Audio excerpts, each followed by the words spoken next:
Nagpasiklaba ng mga top dancers sa Pilipinas sa ginanap na Red Bull Dance Your Style Manila Qualifiers na magtutukoy kung sino ang mga makaabante sa national finals ngayong taon.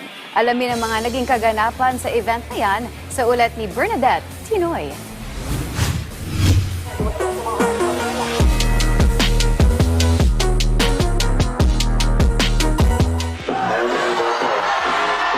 Naging matagumpay ang pagdaraos ng Red Bull Dance Your Style Manila Qualifiers 2026 kung saan ilang top dancers ang nagsama-sama sa pag-inda para ang kinilang titulo. Taong 2022 nang unang makanood ang taga-Taguig na si Easy sa parehong programa para mapanood ang mga idolo niya sa dance floor. Noong nakaraang taon na maging wildcard contender si Easy, kaya naman pinangako niya sa sarili niya na hindi lang siya sasaling ngayong taon, kundi ipapakita niya ang kanyang angking galing sa pagsayaw.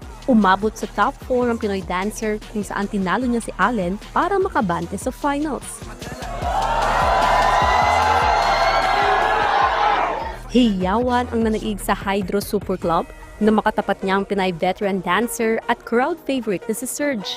Sa huli, hindi na pinalampas ni Easy ang pagkakataon para sungkitin ang kampyonato. Yung kalaban ko, I've been seeing her. Di pa ako nag-start bumatel and sobrang idol ko talaga lahat ng tao nandito sa dance community. It was an honor to have an exchange sa isa sa mga best sa Pilipinas. And yeah, it was hard. Pero yeah, nilabang ko lang kung ano yung kaya ng katawan ko and mostly ng puso ko. Kasi yeah, I came here to get what I want. Dahil sa husay na pinamalas, pasok na si Easy sa gaganaping national finals ngayong darating na Abril.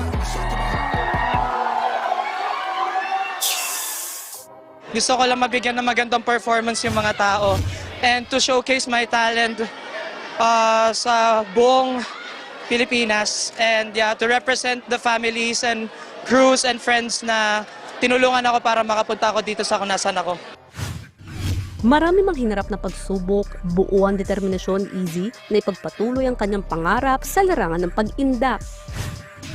Kasi normal na nababurnout tayo sa talento na meron tayo but at the same time, kailangan ine-enjoy pa rin natin kasi, di ba, ginusto natin to and dapat natin mahalin kung ano yung ginagawa natin. Bernadette Tinoy para sa Atletang Pilipino, para sa Bagong Pilipinas.